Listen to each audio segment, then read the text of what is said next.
Cycle. तो आज की वीडियो में हम स्टार्ट कर रहे हैं अपना chapter IGCSE accounting, accounting for depreciation. ठीक है। पहले हम इसकी टॉपिक कवरेज करेंगे एंड देन उसके बाद हम इसके टॉपिक एंड पास्ट रेफरेंस भी सॉल्व करेंगे। ठीक है। तो लेट्स स्टार्ट द लेक्चर। और डेप्रिसिएशन सबसे पहले तो हमें पता होना चाहिए कि व्हाट इज डेप्रिसिएशन। ठीक है। अब आप कोई भी नॉन करंट एसेट जब आप परचेज करते हैं, ठीक है, तो अब नॉन करंट एसेट आपको ऑलरेडी पता है कि क्या होता है। ठीक है, मतलब प्रीवियस चैप्टर्स में आई एक्सपेक्ट कि आप इतना तो आपको पता है कि नॉन करंट एसेट क्या होता है। जैसे कि मोटर व्हीकल, फर्नीचर, और जितने भी हमारे पास फिक्स, और हमारे पास क्या हो सकता है, बिल्डिंग हो गई। ठीक है। जो आप बिजनेस के लिए यूज कर रहे होते हो, जिसकी लाइफ मोर देन 1 ईयर होती है। ठीक है। तो नॉन करंट एसेट हमारा क्या होता है, जिसकी लाइफ मोर देन 1 ईयर होती है और जो आप बिजनेस पर्पज के लिए यूज कर रहे होते हो, उसको सेल करने के लिए यूज नहीं कर रहे होते हैं। ठीक है। तो that's what non current asset is, जो आपको पहले ही पता है लेकिन मैंने इसको दोबारा से आपको बता दिया। ठीक है। तो just give me a second.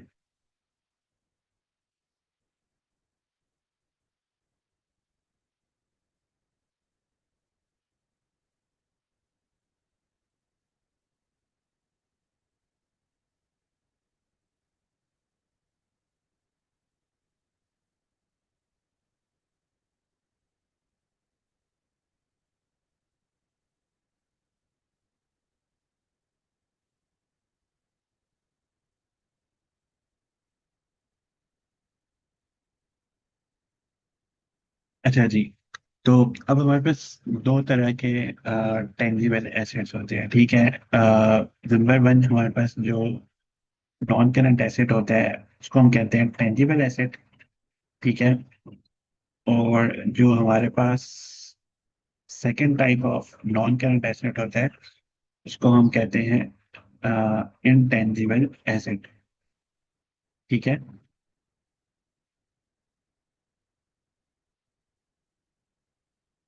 तो जो डिप्रिसिएशन होती है वो टेंजिबल एसेट्स की भी होती है और इनटेंजिबल एसेट्स की भी होती है। ठीक है। लेकिन जो हम इस चैप्टर में कवर करेंगे, depreciation of non current assets, वो हम कवर करेंगे टेंजिबल नॉन करंट एसेट्स की।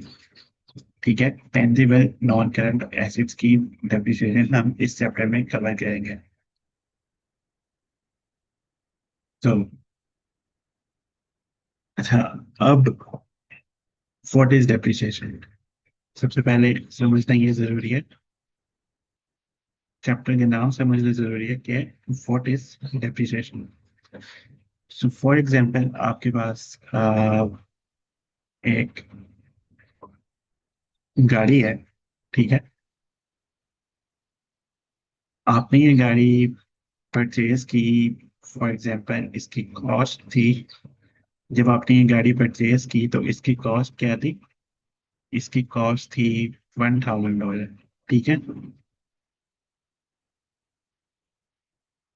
इट्स अंडरस्टैंड फॉर एग्जांपल है तो आपको बेहतर समझ आएगी कि डेप्रिसिएशन क्या होती है। ठीक है। तो जब आपने ये गाड़ी परचेज की तो इसकी कॉस्ट थी $1,000 और ये आपने कब परचेज की, 2025 जनवरी में। ठीक है। अच्छा, अब डेप्रिसिएशन क्या होती है, कि आपने इस गाड़ी की जो कॉस्ट है वो 1,000 है। अब ऑब्वियसली आपको ये पता है कि जितनी गाड़ी आप यूज करते जाएंगे उसकी मार्केट वैल्यू गिरती जाएगी। ठीक है। कोई भी नॉन करंट एसेट को जब आप यूज करते जाएंगे तो उसकी वैल्यू गिरती जाती है। ठीक है। मतलब उसकी वैल्यू कम होती जाती है। सही है। नॉट ओनली फॉर कार, बल्कि दूसरे भी जो नॉन करंट एसेट्स हैं, बिल्डिंग हो गई, या और जितने भी हमारे बिजनेस में नॉन करंट एसेट्स होते हैं, उनको जितना भी आप यूज करते जाओगे उसकी जो वैल्यू है वो गिरती जाएगी। ठीक है। अब इसके और भी रीजंस हो सकते हैं, रीजंस को हम डिटेल में पढ़ेंगे आगे चल के, लेकिन अभी जो मैं बता रहा हूँ आपको, वो सिर्फ डेप्रिसिएशन समझाने की आपको कोशिश कर रहा हूँ, ठीक है। तो लेट्स से कि आपने जनवरी 25 में परचेज की थी ना गाड़ी, सही है। तो आपको एक साल का पूरा होगा, आपको पूरा होगा एक साल, आपका पूरा हो जाएगा December 2025 का, ठीक है। तो जब आपका एक साल पूरा हो जाएगा, ठीक है, तो ऑब्वियसली जो एसेट की वैल्यू होगी वो गिर गई होगी, ठीक है। जो गाड़ी की वैल्यू होगी वो गिर गई होगी। आपने अगर एक गाड़ी परचेज की थी, लेट्स अज्यूम कि उसकी मार्केट वैल्यू भी 1000 है, ठीक है। जब आपने उससे परचेज की तो कॉस्ट भी 1000 थी, और उसकी जो मार्केट वैल्यू है वो भी 1000 थी, ठीक है। लेकिन जब आपने एक साल उसका यूज कर लिया December 25 तक, ठीक है, तो उस December 25 में एक साल उसका पूरा हो चुका था, और उसकी मार्केट वैल्यू, लेट्स से उसकी मार्केट वैल्यू 900 होगी, $900 होगी, ठीक है। क्योंकि अभी हमने यही बात की ना कि जब आप एक नॉन करेंट एसेट को यूज करते हो तो उसकी वैल्यू गिरती है, ठीक है। तो एक साल बाद आपकी जो मार्केट वैल्यू है वो कितनी हो गई, $900 हो गई। ऐसे ही होता है रियल लाइफ में भी, कोई भी चीज़ आप परचेज करते हो उसकी मार्केट वैल्यू जैसे जैसे आप उसको यूज करते जाओगे वो पुराना होता जाएगा, तो आपकी मार्केट वैल्यू गिरती जाएगी, ठीक है। अच्छा, तो इन सिंपल वर्ड्स ये जो 1000 की आपने परचेज की थी ना गाड़ी, ठीक है, जो उसकी कॉस्ट थी, और जो डिफरेंस आया है एक साल के बाद, जो 100 से उसकी वैल्यू गिरी है, जो 100 से उसकी वैल्यू गिरी है, उस वैल्यू को हम कहते हैं डेप्रिसिएशन, ठीक है। इसको हम प्यार से कहते हैं डेप्रिसिएशन।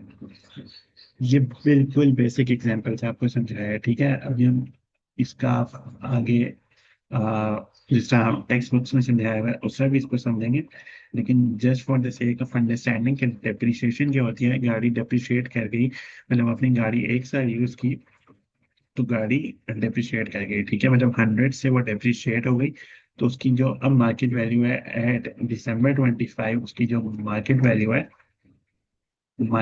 है वो 900 हो चुकी है। इसका मतलब 1000 से ड्रॉप आ चुका है, ठीक है, 1000 से 900 वैल्यू हो चुकी है, सही है। So this is what depreciation is, ठीक है।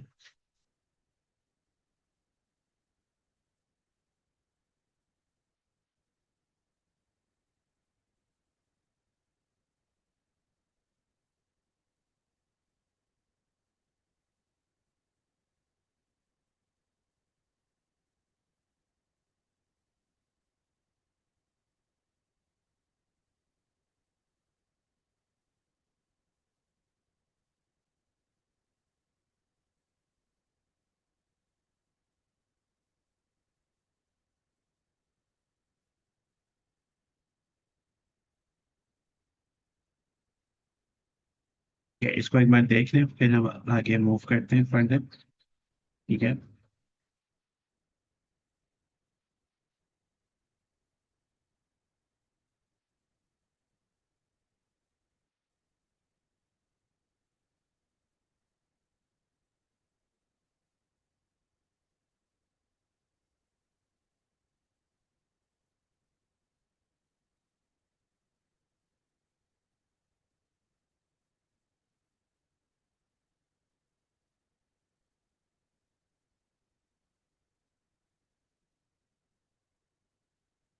तो just give me a second जी, ठीक है। इसको तब तक आप गो थ्रू करें, और सिर्फ 1 मिनट दे दें,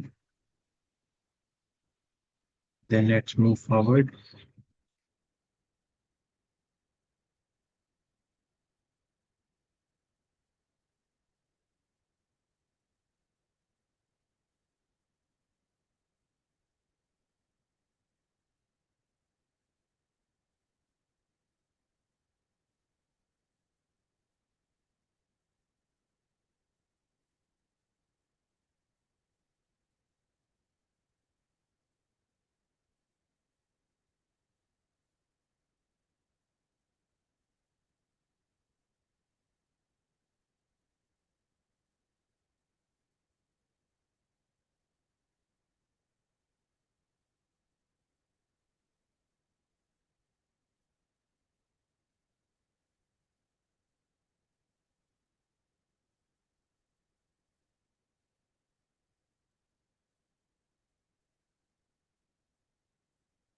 अच्छा, अब उसके बाद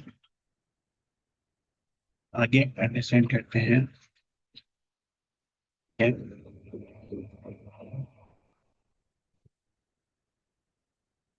सो एक टर्म होती है जिसको हम कहते हैं यूजफुल लाइफ।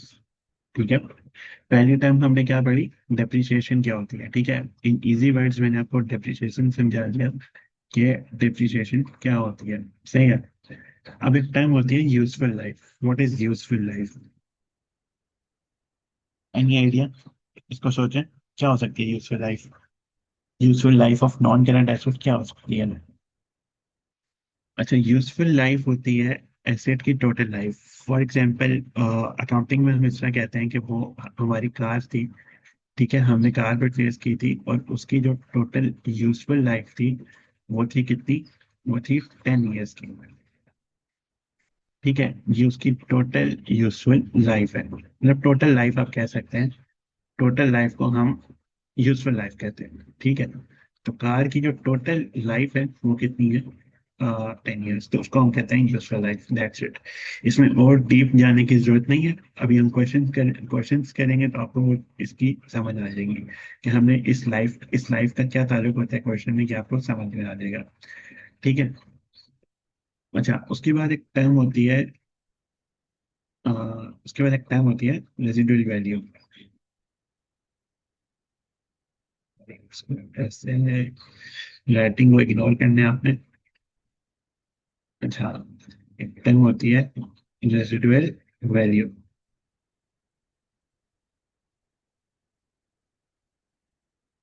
अच्छा, अब रेजिडुअल वैल्यू क्या होती है? रेजिडुअल रेजिडुअल नाम से ही आपको थोड़ा थोड़ा समझ आ रहा होगा कि जो बची हुई वैल्यू होती है, कोई भी बची हुई चीज को हम रेजिडुअल कहते हैं ना।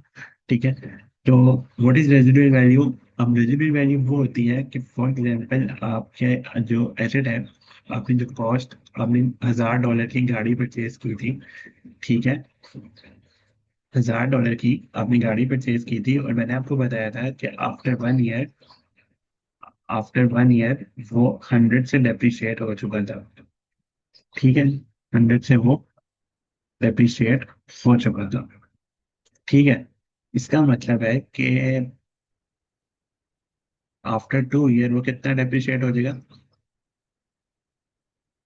आफ्टर 2 ईयर वो, मतलब इन फर्स्ट ईयर 100 डेप्रिशिएट हुआ था, तो सेकेंड ईयर में वो फिर से 100 का डेप्रिशिएट हुआ होगा। ठीक है, तो टोटल डेप्रिशिएट यहाँ तक eight the end of second year कितना डेप्रिशिएट हो चुका है? 200 डेप्रिशिएट हो चुका है। ठीक है, इसी तरह अगर हम कहें आफ्टर थर्ड ईयर कितना हो चुका होगा? ठीक है, थर्ड ईयर की फिर अगेन 100 डेप्रिशिएशन है, और eight the end of third year जो है वो 300 डेप्रिशिएट हो चुका है। ठीक है, तो इसका मतलब है कि आफ्टर 10 ईयर कितना हो चुका होगा? आफ्टर 10 ईयर मुझे कोई बता सकता है कि टोटल डेप्रिसिएशन हमारी कितनी हो चुकी होगी? अगर एवरी ईयर हमारी 100 की डेप्रिसिएशन आ रही है, फर्स्ट ईयर के बाद 100, सेकेंड ईयर के बाद 100, थर्ड ईयर के बाद 100, तो 10 साल बाद कितनी डेप्रिसिएशन हो चुकी होगी? टोटल डेप्रिसिएशन कितनी हो चुकी होगी? 1000। ठीक है, इससे क्या मतलब है कि हमने एसेट कितने का परचेज किया था? 1000 का। कितनी कॉस्ट थी एसेट की? एसेट की कॉस्ट थी 1000 जब हमने उसे परचेज किया था। ठीक है, और वो डिप्रिशिएट कितने का हो चुका है? वो डिप्रिशिएट हो चुका है 1000 से। ठीक है,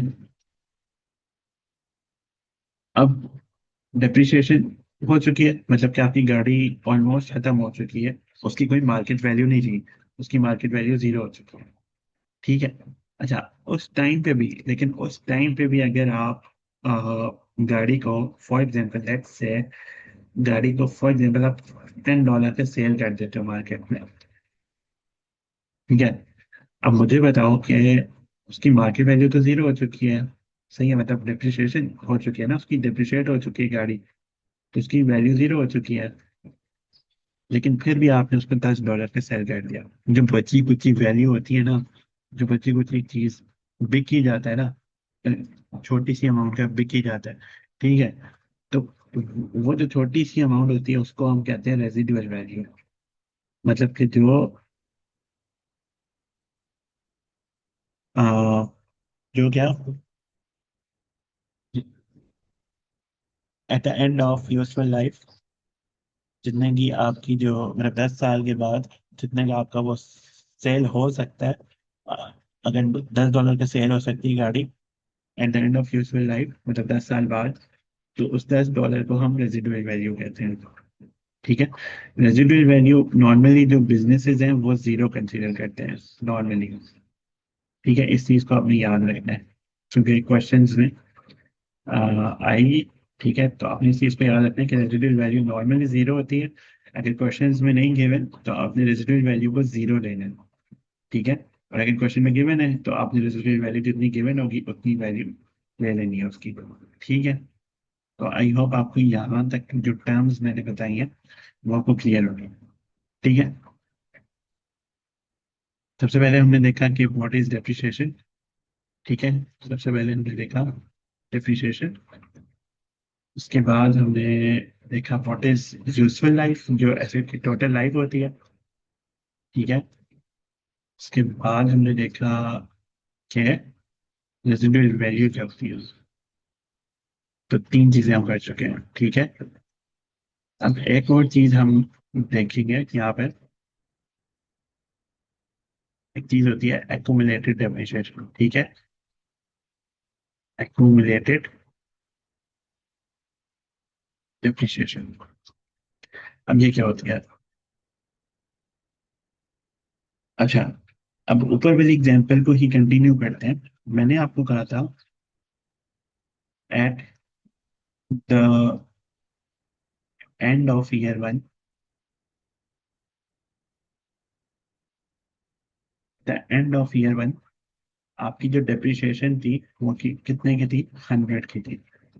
ठीक है, हमने ज्यूम की थी कि eight the end of year 1 हमारी डेप्रिसिएशन गाड़ी की 100 हो चुकी है। सही है। ठीक है। फिर हमने कहा एट एंड ऑफ ईयर 2 हमने बोला था कि हमारी जो टोटल डेप्रिसिएशन है एट एंड ऑफ ईयर 2 वो हो चुकी है 200। ठीक है, मतलब सिर्फ अगर ईयर 2 की कहें तो वो तो 100 थी। ठीक है। लेकिन total at the end of year 2, जब आप ईयर 2 के एंड पे खड़े हो तो उस टाइम तक तो 200 हो चुकी है ना। एंड ईयर 1 की 100 थी और ईयर 2 की 100 थी। टोटल कितनी हो गई? 200 हो गई। ठीक है। इसी तरह अगर मैं कहूँ कि and of year 3 total depreciation कितनी हो चुकी है तो 300 हो चुकी है। ठीक है, सिर्फ ईयर 3 की तो 100 थी, लेकिन टोटल कितनी हो चुकी है? 300 हो चुकी है। ठीक है। इसी तरह अगर मैं आपको कहूँ कि मुझे आप बताओ कि एंड ऑफ ईयर 4 हमारी टोटल डेप्रिसिएशन कितनी हो चुकी है, तो आप कहोगे 400 हो चुकी है। And so on. ठीक है, ये चलता रहेगा। तो ये जो टोटल डेप्रिसिएशन है, सॉरी, तो ये जो टोटल यहाँ पे सारी डेप्रिसिएशन है, अगर आप मुझे बताओ कि ईयर 4 के एंड पे टोटल डेप्रिसिएशन, तो मैं आपसे पूछूं कि ईयर 4 के एंड पे टोटल डेप्रिसिएशन कितनी है? टोटल डेप्रिसिएशन कितनी है? तो आप मुझे क्या कहोगे? आप मुझे कहोगे 400 है। बिल्कुल सही। लेकिन अगर मैं आपसे कहूँ कि ईयर 4 के एंड पे सिर्फ ईयर 4 की डेप्रिसिएशन कितनी है, टोटल नहीं मैं पूछ रहा, सिर्फ ईयर 4 की पूछ रहा हूँ, तो पर ईयर आपको याद है कि हमारी डेप्रिसिएशन थी 100। तो जो सिर्फ ईयर 4 की डेप्रिसिएशन है ना, वो तो 100 है। सही है। लेकिन जब total depreciation at end of year 4 हो चुकी है, वो कितनी हो चुकी है? 400 हो चुकी है। तो अगर मैं आपको यहाँ पे कहूँ कि यहाँ पे अगर आपको कहूँ कि हमारा जो डेप्रिसिएशन एक्सपेंस है, डेप्रिसिएशन एक्सपेंस है ऑफ ईयर 4, वो कितना है? सोच के बताना है आपने। Depreciation expense of year 4 mention कर रहे हैं, सिर्फ ईयर 4। ठीक है। तो ओनली ईयर 4 में कितनी डेप्रिसिएशन थी? 100 की थी। तो जो हमारा डेप्रिसिएशन एक्सपेंस है ईयर 4 का वो कितने? 100। और अगर मैं यहाँ पे कहूँ कि accumulated depreciation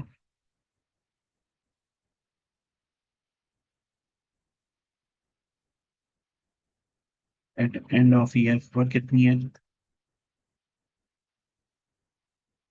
तो आप मुझे पता क्या बताओगे, आप मुझे बताओगे जो हमारी ईयर फोर के एंड पे टोटल डेप्रिसिएशन थी ना 400 की, ठीक है, ईयर फोर के एंड में जो हमारी टोटल डेप्रिसिएशन थी ना, ये वाली, उसको हम कहते हैं एक्यूमुलेटेड डेप्रिसिएशन। मतलब क्या, आज तक की जितनी डेप्रिसिएशन हो चुकी है उसको हम कहते हैं accumulated depreciation. Simple, that's it.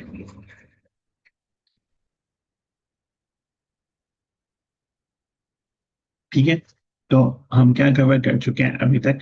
हमने पहले कवर किया व्हाट इज डेफिनेशन, बिल्कुल सिंपल मीनिंग में मैंने आपको बताया है। इसकी डेफिनेशन पे मैं जाऊंगा बिल्कुल कि इसकी फॉर्मल डेफिनेशन टेक्स्ट बुक पे क्या होती है, लेकिन just for the sake of understanding मैंने आपको बिल्कुल सिंपल बताया कि व्हाट इज डेफिनेशन। उसके बाद मैंने आपको बताया व्हाट इज यूजफुल लाइफ, ठीक है। उसके बाद मैंने आपको बताया व्हाट इज रेसिडुअल वैल्यू, और उसके बाद मैंने आपको बताया व्हाट इज एक्यूमुलेटेड डेप्रिसिएशन। ठीक है, अब हम ये चार बेसिक टर्म्स कर चुके हैं इस चैप्टर के। ठीक है, अब हम स्टार्ट कर सकते हैं इसके जो डिप्रिसिएशन कैलकुलेट कैसे होती है। ठीक है, तो आई वुड सजेस्ट कि आप लोग यहाँ तक बेसिक टर्म्स को अच्छी तरह इसको रिवाइज कर लें, इसको देख लें एक दफ़ा, इसको अंडरस्टैंड कर लें, इसमें कोई इशू है तो पूछ लें।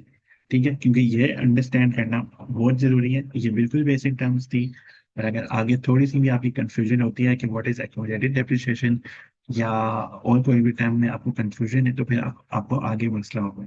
तो यहाँ तक आप 100% क्रिस्टल क्लियर होंगे, ओनली देन आपने इसके मूव फॉरवर्ड करना है। ठीक है।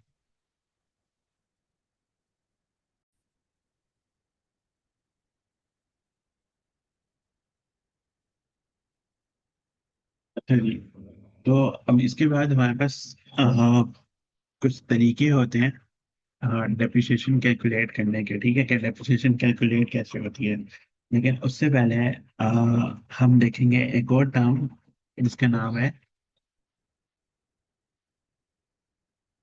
Carrying value. ठीक है, कैरिंग वैल्यू। अच्छा, अभी थोड़ी देर पहले हम जिस अमाउंट को मार्केट वैल्यू कह रहे थे ना, तकरीबन हम उसी को कैरिंग वैल्यू कहते हैं। ठीक है, कंफ्यूज नहीं होना, इस पे हम डिटेल में जाते हैं और इसको अंडरस्टैंड करते हैं। ठीक है, सो लेट्स से जी, यहाँ पे एक एग्जांपल बनाते हैं। 1 जनवरी 25 को फॉर एग्जांपल हमारी जो कॉस्ट थी एसेट की, वो थी $1,000। ठीक है, कोई भी नॉन करंट एसेट ले लें, उसकी कॉस्ट थी $1,000।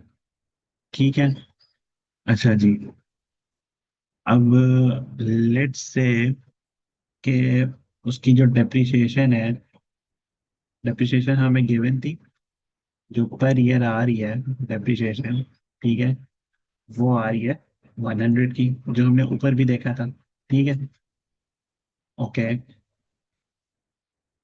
तो मैंने आपको ये कहा था कि 31 दिसंबर 25 को, मैंने आपको यही कहा था ना ऊपर, कि उसकी जो मार्केट वैल्यू है एसेट की, जो हमने 1000 का खरीदा था, उसकी market value at end of year one, मतलब कि 31 दिसंबर 25 को उसकी मार्केट वैल्यू 900 हो चुकी है। क्यों? क्योंकि 100 से डेप्रिसिएशन हो चुकी है। ठीक है, यही कहा था मैंने आपको। तो उस मार्केट वैल्यू को हम बेसिकली कहते हैं कैरिंग वैल्यू। ठीक है, तो 31 दिसंबर को जो कैरिंग वैल्यू हो चुकी है, वो हमने कैसे कैलकुलेट की? हमने कॉस्ट में से माइनस की एक्यूमुलेटेड डेप्रिसिएशन। ठीक है, तो कैरिंग वैल्यू का क्या फॉर्मूला होता है? कैरिंग वैल्यू को हम मार्केट वैल्यू भी कहते हैं। तो कैरिंग वैल्यू का फॉर्मूला होता है कॉस्ट माइनस एक्यूमुलेटेड डेप्रिसिएशन। कैसे? हमने कैसे कैलकुलेट की थी? कॉस्ट हमारी थी 1000, ठीक है, और मैंने आपको कहा था उसमें से आप ईयर वन की डेप्रिसिएशन निकाल दें, तो आपके पास आ जाएगा कैरिंग वैल्यू। ठीक है जी, तो अच्छा, अब एक चीज में आप कंफ्यूज हो सकते हैं कि ये एक्यूमुलेटेड डेप्रिसिएशन क्यों लिखा है मैंने, और यहाँ पे मैंने डेप्रिसिएशन क्यों नहीं लिखा? तो वो इसलिए नहीं लिखा क्योंकि ईयर वन में, अगर आप मुझे बताएं कि ईयर वन की डेप्रिसिएशन कितनी है, ईयर वन की डेप्रिसिएशन जो है वो है 100, ठीक है। और अगर मैं आपसे पूछता हूँ कि at end of year one total depreciation कितनी है, सॉरी, एंड ईयर वन के एंड पे टोटल डेप्रिसिएशन कितनी है, तो 100 ही तो है। अभी पहला साल ही तो एंड हुआ है, ठीक है, तो टोटल डेप्रिसिएशन भी 100 है और ईयर वन की भी 100 है। वो तो दूसरे साल में जाके दूसरे साल की 100 होगी, तो फिर total depreciation at the end of year two कितनी हो जाएगी, मतलब ईयर टू में आप खड़े हो और आज तक की डेप्रिसिएशन निकाल रहे हो, तो total depreciation at the end of year two 200 हो जाएगी, जैसे हमने ऊपर भी देखा था, ठीक है। तो ईयर वन के एंड पे जो टोटल डेप्रिसिएशन है वो तो 100 ही है ना, तो उसको हम एक्यूमुलेटेड डेप्रिसिएशन कह सकते हैं, ठीक है। अच्छा, इसी तरह इसको थोड़ा सा और आगे लेके चलते हैं। 31 दिसंबर 26, अब 31 दिसंबर 26 की कैरिंग वैल्यू हम कैसे निकालेंगे, उसी तरह, ठीक है। अब कॉस्ट कितनी थी, 1000, सही है। उसमें से एक्यूमुलेटेड डेप्रिसिएशन माइनस करेंगे। अब एक्यूमुलेटेड डेप्रिसिएशन क्या होती है, अभी मैंने बताया था कि एट द एंड ऑफ, अब ये कौन सा है, 31 दिसंबर 26 कौन सा ईयर है हमारा, ये ईयर टू है, ठीक है, ये ईयर टू है। और ये कौन सा ईयर था, 31 दिसंबर 25, ये ईयर वन था आपका, ठीक है, पहला साल एंड हुआ था और यहाँ पे दूसरा साल आपका एंड हुआ है, ठीक है। तो अब हम कह रहे हैं 31 दिसंबर 26 at the end of year two हम उसकी कैरिंग वैल्यू निकाल रहे हैं, ठीक है। तो कैरिंग वैल्यू का क्या फॉर्मूला होता है, कॉस्ट जो कि 1000 थी और एक्यूमुलेटेड डेप्रिसिएशन कितनी होगी at the end of year two, अगर पहले साल की 100 थी दूसरे साल की भी 100 थी, तो total at the end of year two depreciation कितनी हो चुकी है, 200। तो total depreciation at end of year two को हम एक्यूमुलेटेड डेप्रिसिएशन कहते हैं, ठीक है। तो 200 इज आवर एक्यूमुलेटेड डेप्रिसिएशन, तो कैरिंग वैल्यू कितनी आ जाएगी हमारी, 800 की आ जाएगी। कैरिंग वैल्यू मतलब मार्केट वैल्यू एट 31 दिसंबर 26 हमने निकाल ली, सही है। अब इसी तरह आप मुझे यहाँ पे निकाल के दिखाएं 31 दिसंबर 27 को, ठीक है, ये हमारा ईयर थ्री है, मतलब 3 साल खत्म हो चुके हैं, ठीक है। तो कैरिंग वैल्यू कैसे निकालेंगे, उसी तरह cost minus accumulated depreciation, cost कितनी है 1000 और eight the end of year three total depreciation कितनी हो चुकी है, 100, पहले साल की थी, दूसरे साल की 100 थी और तीसरे साल की 100, तो टोटल कितनी हो गई eight the end of year three, कितनी है, and of year three total depreciation कितनी है, टोटल डेप्रिसिएशन हो गई हमारी 300 की, ठीक है। तो carrying value eight the end of year three कितनी है, 700, ठीक है। तो ये एक टर्म होती है कैरिंग वैल्यू, जिसको हम मार्केट वैल्यू भी कहते हैं, कि हमने कैरिंग वैल्यू निकाली है 31 दिसंबर 25 को, ठीक है। आपको क्वेश्चन में कहा गया कि आपने कैरिंग वैल्यू निकाली है at end of, at, sorry, मेरे कर्सर को क्या हो गया,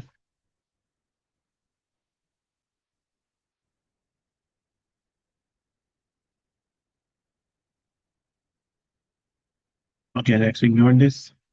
तो ये हमारा हो गया कैरिंग वैल्यू, ठीक है। I hope this is clear now. अब इसके बाद हम देखेंगे कुछ कैलकुलेट करने के मेथड्स, डेप्रिसिएशन को हम कैलकुलेट कैसे करते हैं, ठीक है। अगर आपको ऊपर वाली चीज़ें अच्छे से समझ आएंगे, अगर आपको ये बेसिक टर्म्स अच्छे से समझ आएंगे, तो आपके लिए वो दो मेथड्स बिल्कुल बहुत इजी हो जाएंगे समझना, ठीक है। तो मेक श्योर कि आगे मूव करने से पहले ऊपर जितनी भी टर्म्स हमने पढ़ी हैं वो सब आपको क्लियर है, ठीक है।